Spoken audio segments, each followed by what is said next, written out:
इस एडिटोरियल में हम बात करेंगे कि सरकार मतदाता सूची में जो भी नाम हैं उन्हें आधार कार्ड से लिंक करना चाहती है। तो ये कदम कहाँ तक उचित है। थिंकिंग बिफोर लिंकिंग, कि भाई लिंक करने से पहले, जोड़ने से पहले सोचना जरूरी है। Thinking before linking. Despite progressive aspects, progressive एक तरीके से आप कह सकते हो कि बढ़ते हुए, प्रगतिशील। एस्पेक्ट्स का मतलब है पहलू। लिंकिंग इलेक्टोरल रोल्स, यहाँ पे ये जो रोल्स है ना, रोल्स का मतलब है वो रजिस्टर जो होता है ना। इलेक्टोरल रोल्स का मतलब हुआ एक तरीके से चुनावी मतदाता सूची। विथ आधार, तो इसे, ये जो चुनावी मतदाता सूची है, इसे आधार के साथ कनेक्ट करना, आधार के साथ लिंक करना। रेजेस, रेस का मतलब है उठाना। अप्रीहेंशन का मतलब है शंका, doubt.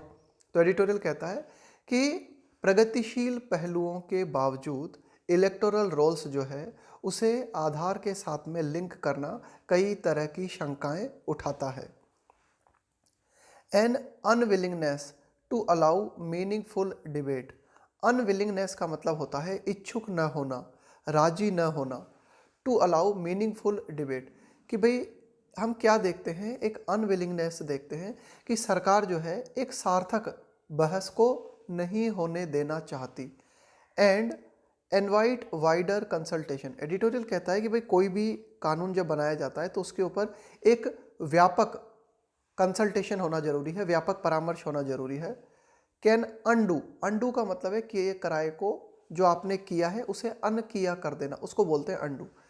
Even the progressive aspects of problematic legislation, legislation का मतलब है कानून। प्रॉब्लमेटिक का मतलब है समस्याजनक, जिससे प्रॉब्लम हो जाए। तो एडिटोरियल कहता है कि अगर इस तरह का एटीट्यूड हम देखते हैं क्या, कि भाई सार्थक बहस को आप आयोजित नहीं करते, इसके अलावा व्यापक परामर्श जो है वो आप नहीं करते, तो इसके माध्यम से क्या हो सकता है कि जो आपकी अच्छी बातें हैं, है ना, कि भाई जो आपके अच्छे पहलू हैं, प्रगतिशील पहलू हैं किसी भी समस्याजनक कानून के, तो वो भी आपका किया कराया काम खराब हो सकता है। कैन अंडू, तो यही एडिटोरियल कहना चाह रहा है कि किसी भी कानून के अच्छे पहलू जो हैं वे भी, उनका भी कोई मतलब नहीं बनता अगर आप उस बात को लेकर, उस मुद्दे को लेकर सार्थक बहस नहीं करते। इग्नोरिंग प्रोटेस्ट, इग्नोर का मतलब होता है उपेक्षा करना, कि जो विरोध है उनकी उपेक्षा करना। The union government has managed, तो जो भी विरोध है उनकी उपेक्षा करते हुए जो वर्तमान में केंद्र सरकार है, इसने किसी तरह से मैनेज कर लिया है इस बात को। To push through a bill, push through का मतलब है एक तरीके से करवा देना, पास करवा देना, जबरदस्ती पास करवा देना। To push through a bill in parliament to link, और वो बिल क्या है, वो बिल ये है to link electoral roll data, कि भाई जो चुनावी मतदाता जो रजिस्टर है उसको क्या किया जाए, हमारा जो आधार है उससे कनेक्ट कर दिया जाए, आधार इकोसिस्टम जो है उससे जोड़ दिया जाए। तो इस कानून को केंद्र सरकार ने जो है किसी तरह से संसद में पास करवा लिया है। On the face of it, कि भाई ऊपरी तौर पे अगर हम देखें कि भाई ये जो कानून है, on the face of it, ऊपर से कैसा दिखाई देता है। द बिल्स ऑब्जेक्टिव, कि ये जो बिल है इसका ऑब्जेक्टिव क्या है, इसका मूल उद्देश्य क्या है। To purify the rolls and weed out bogus voters, इसका मूल उद्देश्य यह है कि जो चुनावी रजिस्टर है, जो रोल्स है, उसको शुद्ध करना। वीड आउट का मतलब है हटाना। बोगस वोटर्स, कि ऐसे फर्जी मतदाता जो है ना उनको बाहर कर देना, ये है इस बिल का मुख्य उद्देश्य, कि जो फर्जी मतदाता हैं उनको हटाना, उनको बाहर करना, और जो चुनावी रजिस्टर है उसको, या फिर ये जो मतदाता सूची है उसको शुद्ध करना। तो इसका जो ऑब्जेक्टिव है ऊपरी तौर पर देखने पर में अपीयर लॉडेबल, यह ऑब्जेक्टिव जो है ये प्रशंसनीय प्रतीत हो सकता है। अपीयर का मतलब है अपीयर का मतलब है प्रतीत होना, और लॉडेबल का मतलब है प्रशंसनीय। And the seeding of Aadhaar data with voter identity, देखो सीड का मतलब होता है किसी चीज को स्टार्ट करने का, किसी चीज को स्टार्ट करना है ना, कि भाई कोई भी चीज डेवलप हो सके उसका कारण, उसको हम बोलते हैं सीड।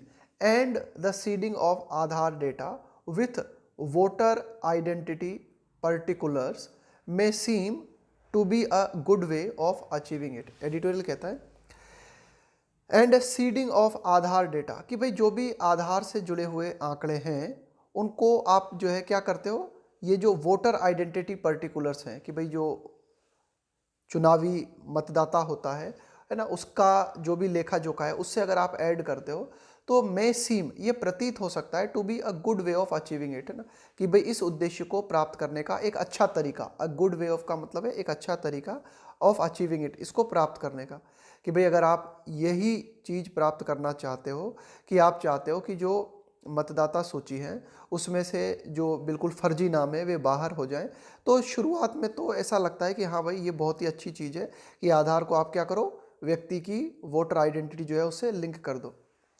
इंडीड, वास्तव में, this can also allow for remote voting, ये जो प्रक्रिया है सरकार की, है ना, इसके माध्यम से और क्या हो सकता है कि ये प्रक्रिया जो है वास्तव में अलाउ कर सकती है रिमोट वोटिंग। रिमोट का मतलब होता है दूरस्थ, कि भाई जैसे आप जहाँ पे मतदान हो रहा है वहाँ उपस्थित नहीं हो तो आप दूरस्थ जगह से अपना मतदान कर सको, ये इसके माध्यम से हो सकता है कि अगर आपने क्या किया, आधार आइडेंटिटी को वोटर आइडेंटिटी से लिंक कर दिया। अ मेजर का मतलब है एक उपाय, that could help migrant voters, कि जो प्रवासी मतदाता हैं यानी कि जो अपने स्थान पे नहीं है जहां मतदान हो रहा है, कहीं दूर हैं, तो उनकी भी मदद हो सकती है इस उपाय के माध्यम से। एडिटोरियल बता रहा है कि हाँ भाई इसके पॉजिटिव पॉइंट्स भी हैं। The 4 qualifying dates for revision of rolls will help in faster enrollment of those who turn 18। The 4 qualifying dates, कि भाई 4 दिनांक, 4 तारीखें निर्धारित की गई हैं फॉर रिवीजन ऑफ रोल्स, कि भाई ये जो मतदाता सूची है इसको रिवाइज किया जा सके, इसे संशोधित किया जा सके, उसके लिए 4 तारीखें तय की गई हैं। तो ये तारीखें जो है मदद करेंगी फास्टर एनरोलमेंट ऑफ दोज, उन लोगों का तेजी से नामांकन करने में जो कि 18 साल के हो गए हैं, उनका एनरोलमेंट है ना, उनका नामांकन करने में ये जो तारीखें हैं मदद करेंगी। हाउएवर, हालांकि, other aspects hold grave implication, grave का मतलब होता है गंभीर, इम्प्लीकेशन का मतलब होता है निहितार्थ, कि भाई इसके क्या मतलब हो सकते हैं, है ना। Other aspects hold grave implications for electoral democracy, तो ये तो एडिटोरियल ने कुछ पॉजिटिव पॉइंट्स बताए, कुछ पॉजिटिव बातें बताई, लेकिन एडिटोरियल कहता है कि कुछ अन्य जो बातें हैं वे हमारा जो चुनावी लोकतंत्र है उसके लिए उसके गंभीर परिणाम हैं, उनको भी ध्यान में रखना जरूरी है ना। द ऑपोजिशन अंडरस्कोर्ड, कि जो विपक्ष है उसने इस बात को हाईलाइट किया, इस बात को रेखांकित किया। द पॉसिबल डिसएनफ्रेंचाइजमेंट, देखो डिसएनफ्रेंचाइजमेंट का मतलब होता है मत अधिकार से किसी को वंचित कर देना, ऑफ लेजिटिमेट वोटर्स, तो विपक्ष ने इस बात को हाईलाइट किया है कि क्या संभावना है इस बात की कि जो कानूनी मतदाता हैं, जो लीगल मतदाता हैं, उनका मत देने का जो अधिकार है वह छिन सकता है। अनविलिंग और unable to submit Aadhaar details, unwilling का मतलब है राजी न होना, अनिच्छुक होना, यानी कि ऐसे लोग जो कि इच्छुक नहीं हैं या फिर अनेबल हैं, है ना, इस योग्य नहीं है वे कि अपने आधार डिटेल्स को सबमिट कर सकें, तो उनका जो मत देने का अधिकार है वह छिन सकता है। The possible violation of privacy, इसके अलावा एक संभावना ये बनती है कि ये जो आपका आधार कार्ड है इसको आपकी वोटर आईडी से कनेक्ट करने पर संभावना बनती है किस बात की, प्राइवेसी के उल्लंघन की, निजता के उल्लंघन की।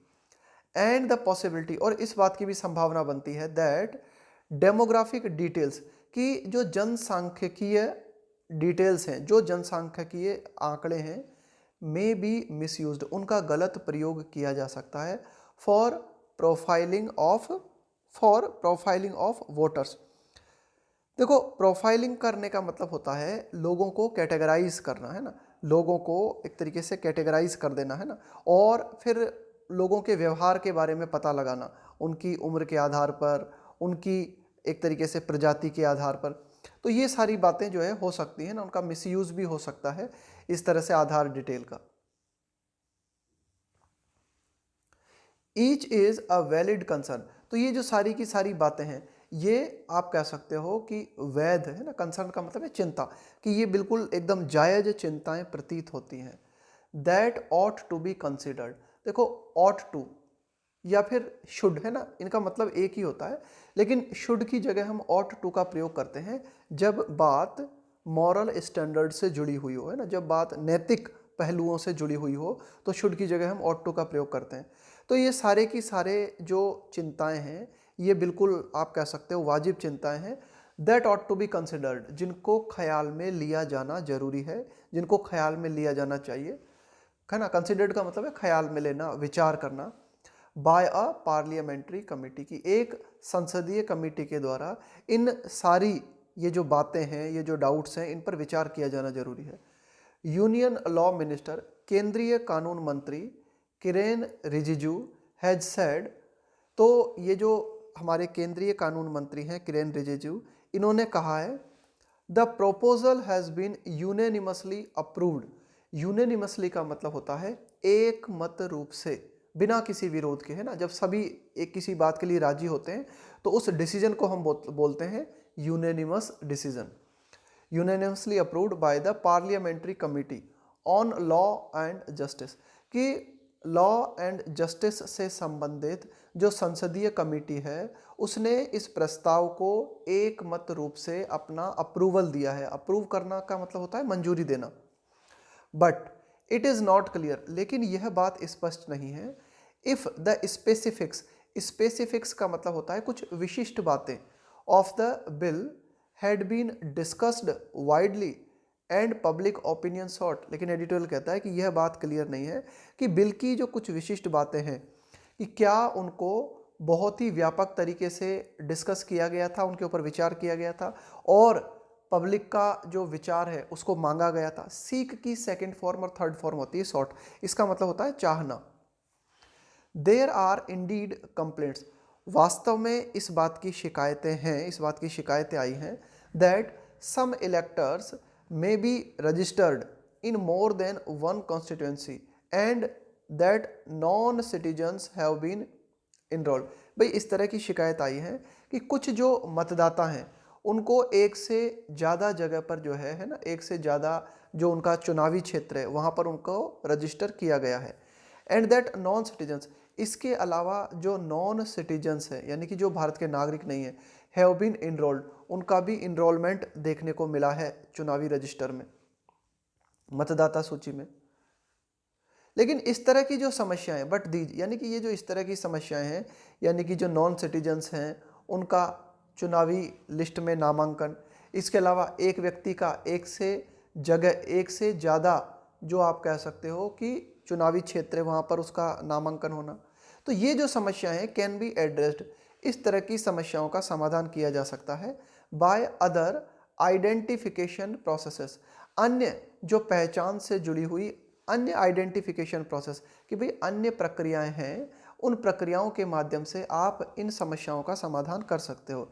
इनफैक्ट वास्तव में द आधार डेटाबेस में बी इररिलेवेंट, एडिटोरियल कहता है कि भाई जो आधार से संबंधित आंकड़े हैं वे इररिलेवेंट, देखो रिलेवेंट का मतलब होता है संगत, संगत का मतलब है कि भाई जो कोई भी चीज़ जो लॉजिकल है, तो आधार डेटाबेस में भी irrelevant to verify voter identity because it is an identifier of residents and not citizens.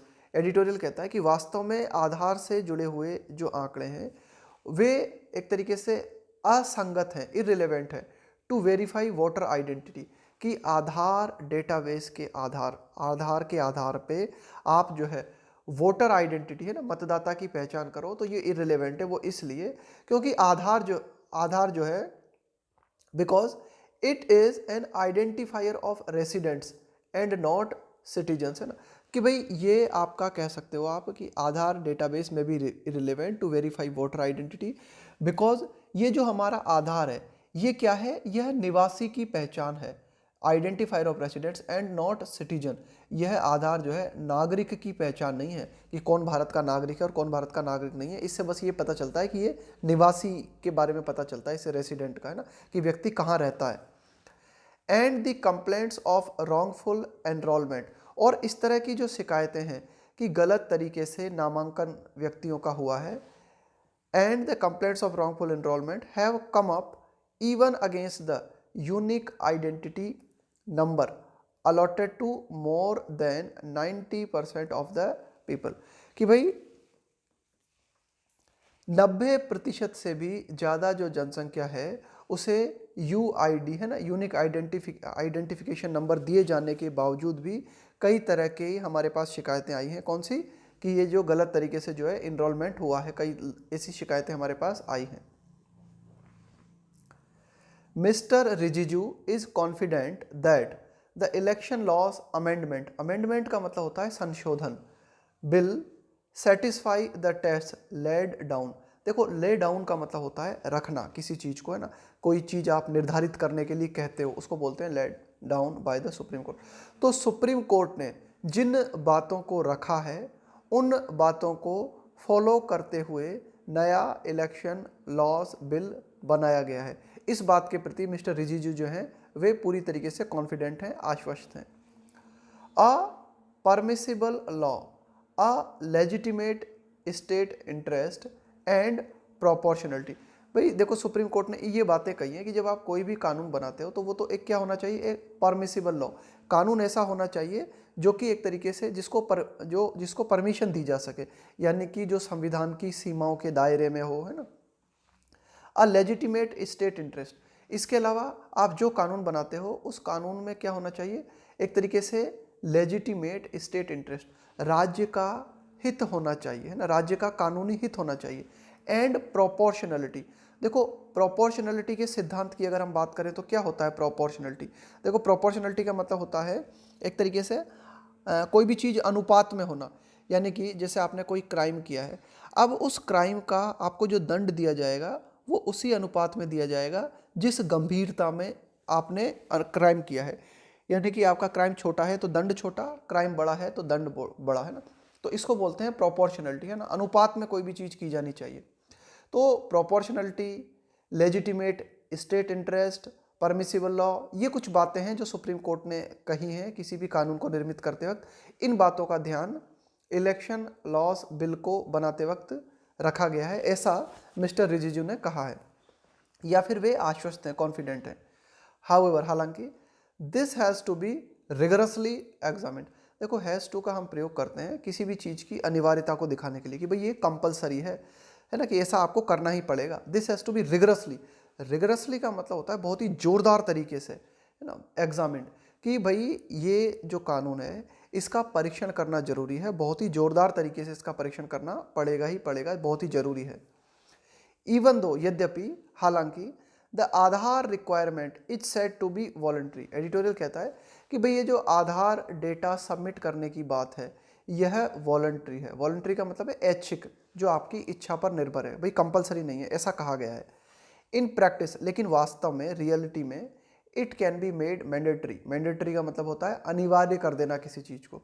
Editorial कहता है कि फिलहाल ये जो बिल है इस बिल में आधार रिक्वायरमेंट को वॉलंटरी बताया गया है, लेकिन रियलिटी में इसे अनिवार्य बनाया जा सकता है। द बिल सेज, ये बिल क्या कहता है, द इलेक्शन रजिस्ट्रेशन ऑफिसर में रिक्वायर, कि भाई इलेक्शन रजिस्ट्रेशन ऑफिसर जो होता है उसको इस बात की ज़रूरत हो सकती है, में require the submission of the Aadhaar number both for new enrolments and those already enrolled.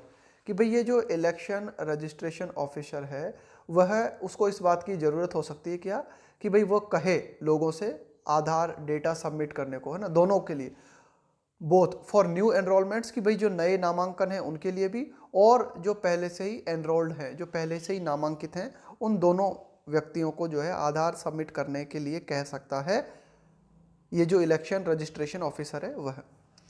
The choice not to submit is linked to a sufficient cause.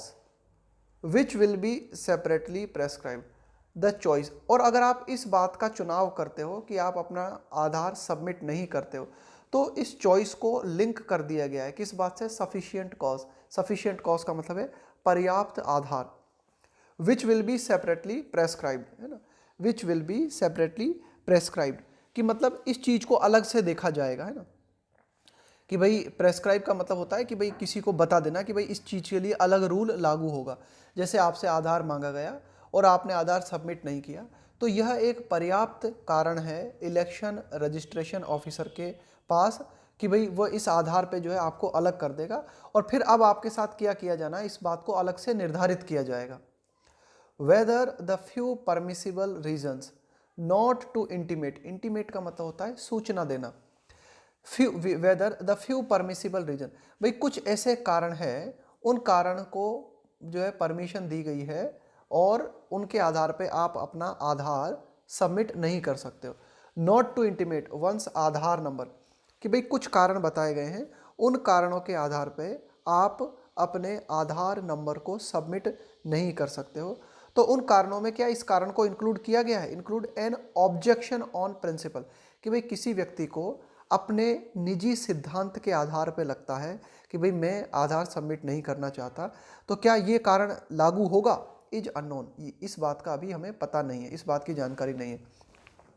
Editorial कहता है कि भाई इस बिल में कुछ प्रावधान रखे गए हैं, उन प्रावधान के आधार पर आप चाहो तो अपना आधार सबमिट न करो, लेकिन क्या उन प्रावधानों में इस प्रावधान को भी रखा गया है कि भाई क्या अगर किसी व्यक्ति को आपत्ति है सिद्धांत के तौर पर, है ना, कि उसे ये सिद्धांत पसंद नहीं है ना, या सैद्धांतिक रूप से वह इस बात से सहमत नहीं है, इस बिल से सहमत नहीं है, तो वह अपना आधार सबमिट ना करे, क्या इस बात को इंक्लूड किया गया है? इज अननोन, इसकी जानकारी नहीं है। इफ एन इंडिविजुअल्स रेफ्यूजल, कि भाई अगर कोई व्यक्ति जो है वह इनकार कर देता है टू सबमिट द डिटेल, है ना, अपने डिटेल को देने से, अपने आधार को सबमिट करने से, इज डीम्ड अनएक्सेप्टेबल। डीम का मतलब है मानना, अनएक्सेप्टेबल का मतलब है जो स्वीकार्य नहीं है, इज डीम्ड अनएक्सेप्टेबल। तो एडिटोरियल क्या कहना चाह रहा है कि if an individual's refusal to submit the detail is deemed unacceptable, क्या इस बात को अस्वीकार्य माना गया है कि कोई व्यक्ति अपना डिटेल देने से इनकार कर दे? यदि कोई व्यक्ति अपने डिटेल्स, अपने आंकड़े नहीं देता है, आधार सबमिट नहीं करता है, तो क्या इस बात को अस्वीकार्य माना गया है? It may result in loss of franchise, और अगर इसको अनएक्सेप्टेबल माना गया है तो इसका जो है इट मे रिजल्ट, इसका परिणाम क्या हो सकता है? लॉस ऑफ फ्रेंचाइज, कि व्यक्ति का जो मत अधिकार है वह खो सकता है। Therefore the measure may fail the test of proportionality. Editorial कहता है इस प्रकार से ये जो उपाय है, ये उपाय जो है the measure may fail the test of proportionality. तो देखो, तो इसके माध्यम से क्या हो सकता है कि जो प्रोपोर्शनलिटी का सिद्धांत है वह पारित नहीं हो सकता। देखो, मैंने आपको बताया प्रोपोर्शनलिटी का सिद्धांत ये होता है कि किसी व्यक्ति को सजा उसी अनुपात में मिलनी चाहिए जिस अनुपात में उसने क्राइम किया है। अब यहाँ पे एडिटोरियल ये कहना चाह रहा है कि कोई व्यक्ति मान लो अपना आधार कार्ड को सबमिट करने से मना कर देता है, तो अगर उस व्यक्ति ने अपने आधार कार्ड को सबमिट करने से इनकार कर दिया तो क्या होगा ऐसे हालात में? ऐसे हालात में उसका मत अधिकार चला जाएगा।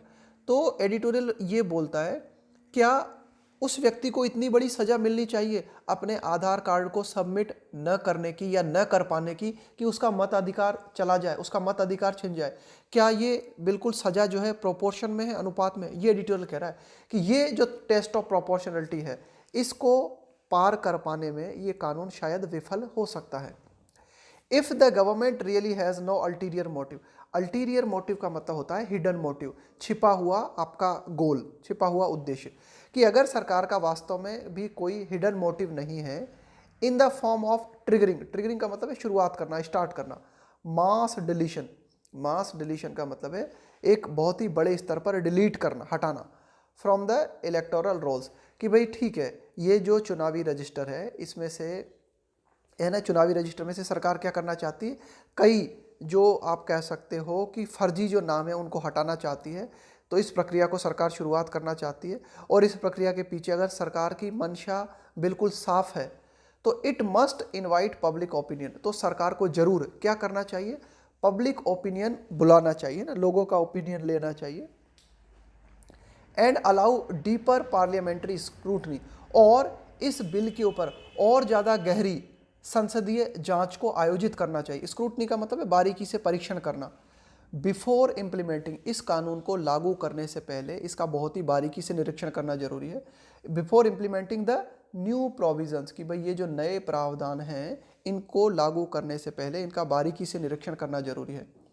That now have the approval of both houses of parliament, कि ये जो नया कानून है इसके जो भी प्रावधान है, इन प्रावधानों को अब दोनों संसद के जो दोनों सदन हैं उनकी मंजूरी मिल गई है। लेकिन फिर भी इन कानून को लागू करने से पहले अगर सरकार की मंशा साफ है तो इनकी एक बार फिर से जो है बारीकी से जांच होनी चाहिए और लोगों का ओपिनियन लिया जाना चाहिए।